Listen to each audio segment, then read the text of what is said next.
Welcome to Wei and Kathy Show. I'm your host, Wei Fang. And I'm Kathy Zhang. And so today we have quite a few news to share with you. Yeah, all right. So the first, you probably cannot help not noticing that the Trump stock, DWAC, jumped by 800% in just 2 days. Okay. So basically, 1 month after leaving the White House, former President Donald J. Trump founded a company called the Trump Media and Technology Group. That is in February of this year. All right. And on October 20th, it announced that it will merge with a SPAC company called the Digital World Acquisition Corporation. That company was incorporated in 2020. All right. So, and it is based in Miami, Florida. It is a SPAC company. And what is a SPAC company? It's an empty company, all right? It's a shell company that is listed on the stock exchange with the purpose of acquiring a private company, all right? So basically, it's a promise to the public saying that, give me money, I'm going to use your money to acquire a private company.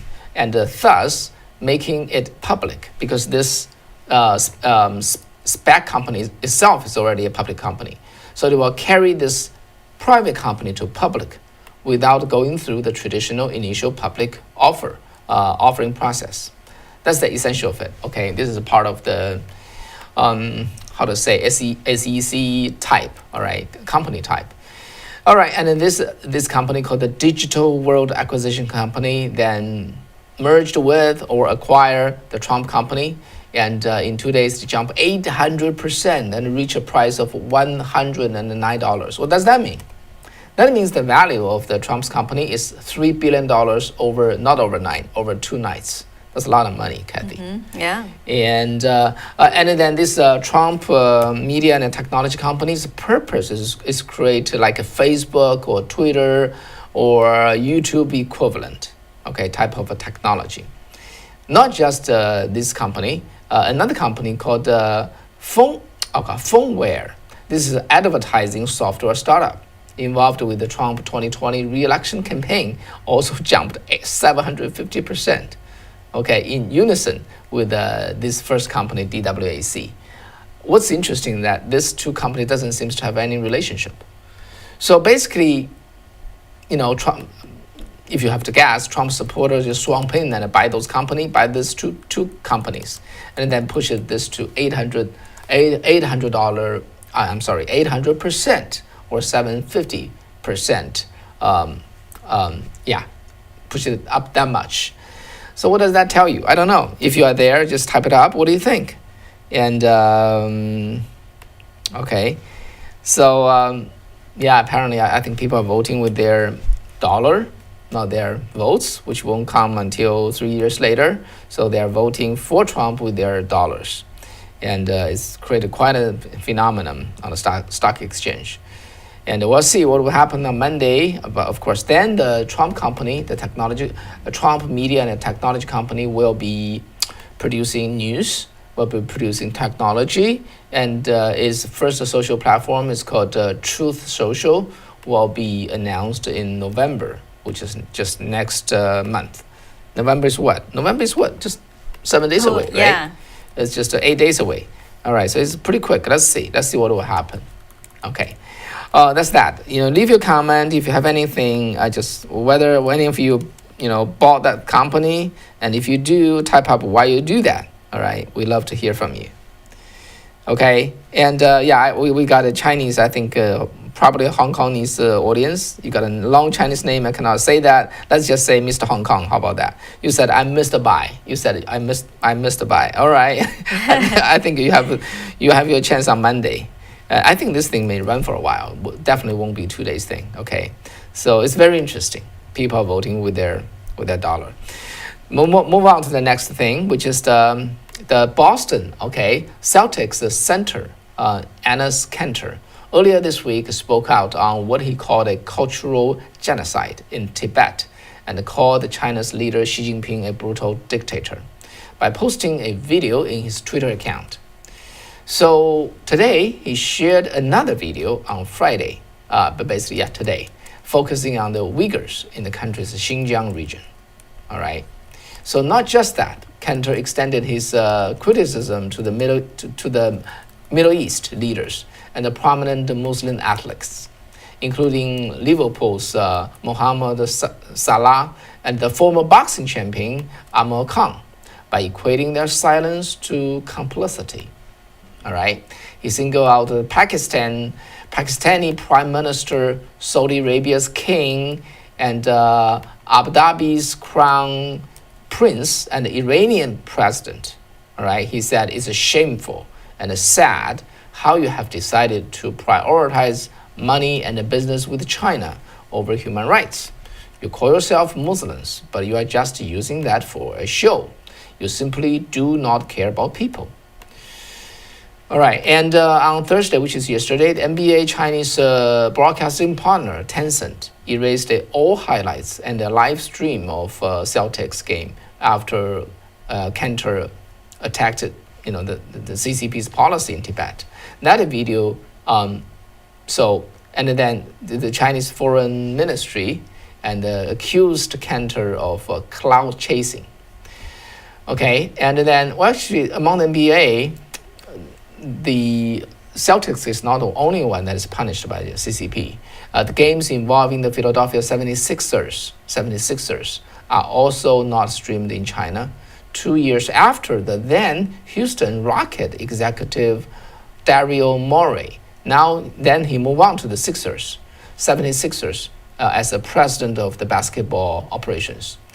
And then he tweeted his support for the democracy movement in the Chinese ruled Hong Kong ahead of the CCP ruled Hong Kong ahead of the NBA preseason games in the country.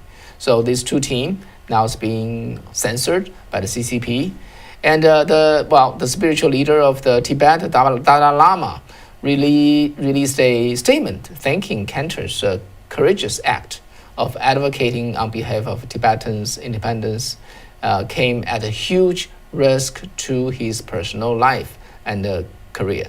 Actually, there's what I said is not entirely accurate. All right. So this is actually I was reading a quote, okay, from the news. Let me just clarify one thing. Okay, Dalai Lama, he himself actually what he wants is the autonomy of Tibet. He does not want independence, but that doesn't matter. The CCP would still say you want independence, because to CCP, Tibet independence, Taiwan independence, that serve as very good excuse for them to instigate the Chinese public against Dalai Lama or the Taiwan, the Republic of Taiwan, which is the government of Taiwan. All right. So regardless what they say, they define you as such, and they will just do it regardless what's the fact. So that has been happening, all along. Yesterday I was doing this Chinese program. I said this on air, and then a viewer was just typing there, and he said I'm from Hong Kong, and we didn't want Hong Kong independence. We just want Hong Kong's autonomy, Hong Kong's self-governing, and they label us as Hong Kong independence movement. So that's basically the typical CCP's move. Yeah, and the CCP has always been just actually using the Chinese market to lure like a business like NBA and to just to be silent on their human rights record.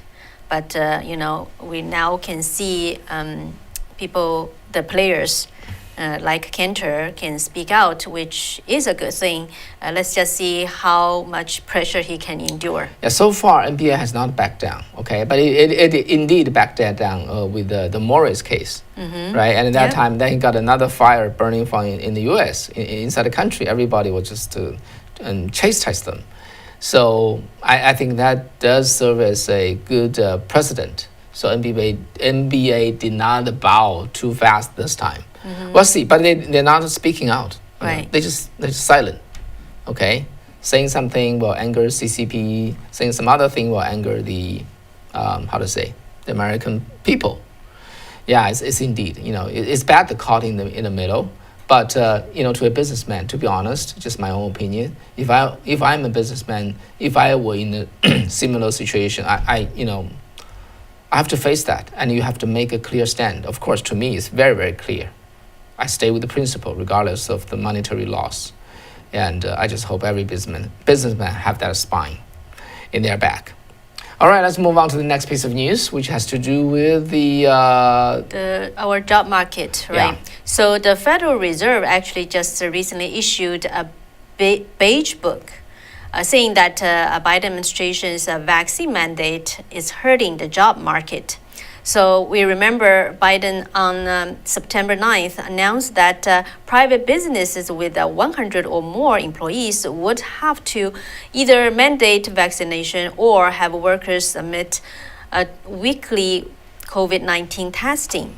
So as a result, several large corporations, including those major airlines and healthcare companies, began to implement vaccine requirements in recent weeks. So the Federal Reserve on Thursday said that businesses have reported COVID-19 vaccine mandate have hurt employment and are contributing to labor supply problems, even before Biden's vaccine mandate for private businesses goes into effect. And in this beige book, it was formerly called the Summary of the Commentary on the Current Economic Conditions. Okay, essentially, it is a report published by the Federal Reserve's board and 8 times a year, and it collected anecdotal information on current economic conditions. Basically, just go out, seek outsiders to comment on the various issues they publish. So, this beige book noted that the U.S. economy has been dampened by the low supply of workers, partially due to the vaccine mandates.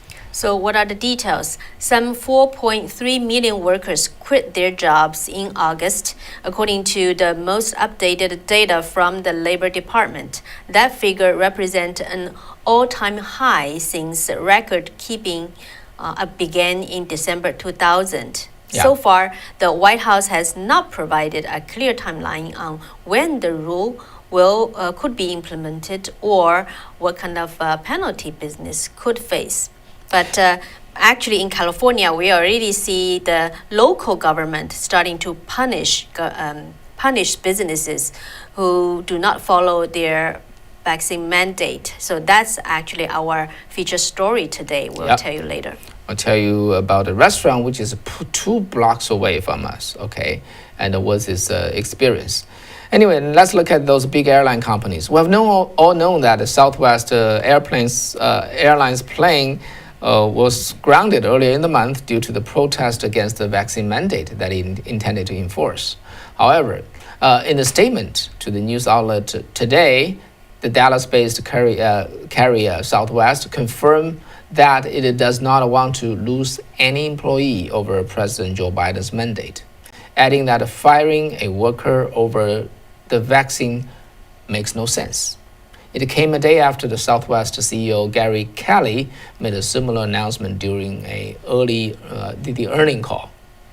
So what Kelly said was, it's a work in progress, and we are going to continue working in good faith to meet the requirements of the executive order. But he said, quote, "I've already said, and I'm sure you've heard, we are not going to fire anybody who doesn't get vaccinated," end quote.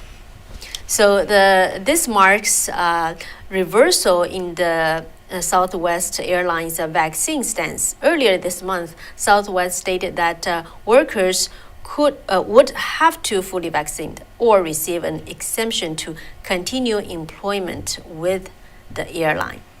All right, and American Airlines CEO Doug Parker said this week that the unvaccinated workers also will not be fired by the December 9 mandate, saying that the company will work with those who have not got the shot. And also, actually, Delta Airlines, earlier they already, stated that they also will not fire employees without the vaccine. Well, you can see that the battle lines is loosened. It's all falling back. The airline companies they're all falling back, facing the surge of opposition, okay, to this vaccine mandate.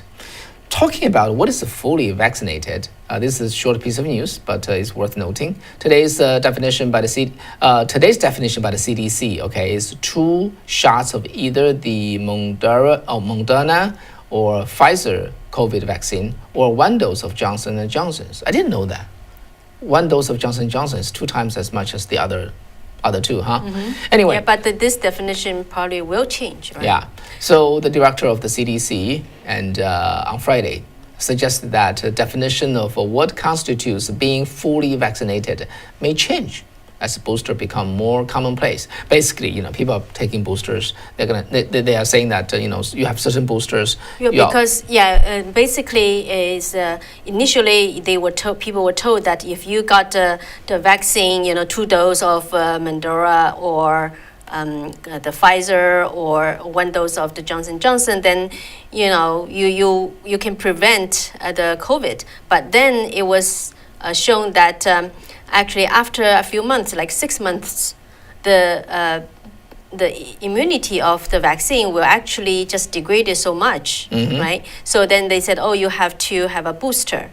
So that's why the CDC is seemingly saying they would likely to change the definition of fully vaccinated. But right now, the booster is not widely available. So that's so this comes after the CDC recently expanded the eligibility of the booster doses, approving them for individuals who have received the Pfizer or Moderna vaccine shots if they are either aged 65 or older or age 18 and older in long-term care settings. And the agent also ruled that anyone who is 18 and older who got the Johnson & Johnson vaccine can get a booster shot 2 months later. Wow, it's like everybody loves to get a booster. Well, actually today I just got off from our Chinese talk show on the radio, right? So we got a lot of phone calls. So one of the lady just said, she got the vaccine, but she just really regret because she said, I didn't get to really research fully of what this vaccine really contains and what it will do to my body. And then now they're may change the definition, right? So she just said, why the government just keep changing definition and the rules makes her just wonder, what to do. All right, let's move on to the next piece of news. This is quite attention-catching. Has to do with the January 6th matter that happened at the Capitol Hill. So, Kathy, what's up? Yeah, so actually, I think, shall we just move over to All right, okay, let's move on to the Safe Chat. You understand? And then Safe Chat, please. Let's move over there. We'll continue our program. We've got 2 stories to tell you over there. Yeah, because let's just give a very brief overview of what's about the January 6th incident. Actually yesterday, the Attorney General Merrick Garland, he testified before the House on Justice Department Oversight Committee, and a lot of questions was asked, and it's like 5 hours of hearing. But there's one incident, like one video, not one video, actually one presentation by the Kentucky Representative Tom Macy. He represented some video related to January 6th. I think let's call it just eye-opening. Okay. Let's really stop here, and let's just we have to stop here. All right, and you know why. And let's move on to the Safe Chat, please. Let's go over there. We'll continue with these 2 stories right away over there. So, yeah, it is indeed.